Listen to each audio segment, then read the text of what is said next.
Congratulations on purchasing the KastKing V10 line spooling station rod rack. I'm going to take you through step-by-step instructions how to mount this on your wall. This is what comes in the box with your V10 line spooling station rod rack. We've got 10 rod cups that fit into the lower rod rack. We've got 8 screws and also 8 drywall anchors. We have 2 tension bands that's used for line spooling. We've got the upper rod rack with the retainers already installed. We've got a T-handle where the spool of line mounts to and then also mounts into the spooling fixture. This is the spooling fixture which will mount into the upper rod rack. This is the lower rod rack with a shelf already integrated into it.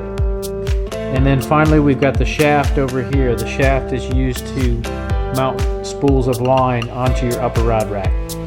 So let's get started on assembling and putting it together.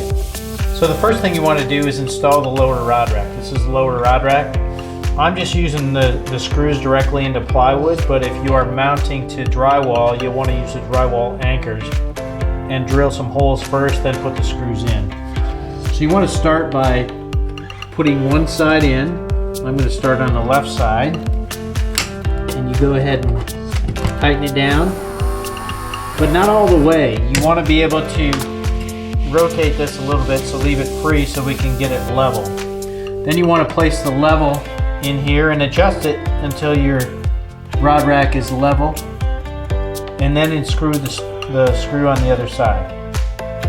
So I held it level, put the screw in on this side, and then went back and tightened this screw. Now you can install the 2 screws on the bottom, and it's a little easier because it's already held in place. So once you have your lower rod rack mounted with all 4 screws installed, then you want to take your tape measure and you want to place it on the top of your rod rack and measure up about 35 to 39 inches, and then just make a mark with a pencil on the wall. Now if you're mounting to drywall, you want to make sure that your screws will hit the studs in the wall. So when you measure up, just check and make sure you're going to hit the stud when you put the screws in. For the upper rod rack, you want to use the same process. So you want to locate your first hole right at the line where you marked and install that screw, but don't tighten it down 100%. So we'll tighten it down, and this can still rotate again. And then we will use our level again to make sure that we've got the rod rack level, and then install the screw on the other side on the top.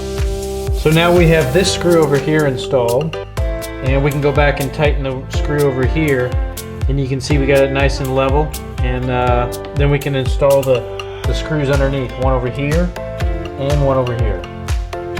So now we have the upper rod rack and the lower rod rack installed. We can also go ahead and put the spool shaft in place. So you put the left side in first and slide it all the way in, and then drop into the slot on the right side and then push to the right, and that locks it in place so it's not going to come out. And then we've got some holes here on top where you can store your line spooling fixture. You just drop that in place, and that's where it stays when you're not using it. Installing the rod cups is fairly simple. You can see we've got a rim around the edge of the rod cups, and then there's some cutouts. So these cutouts align with 2 sets of tabs on the upper rod rack. So there's tabs on the top and then tabs on the bottom. So you want to align these slots to the top level tabs, push all the way down till they rest on the lower tabs, then turn clockwise until it stops and it locks in place. And then the next one we do the same thing, but we come in from the top, go through the first set of tabs until it stops, rotate it clockwise, and it will lock in place.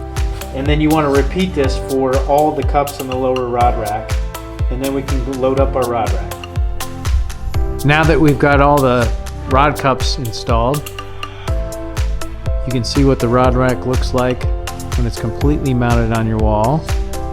And now we're ready to load it up with combos.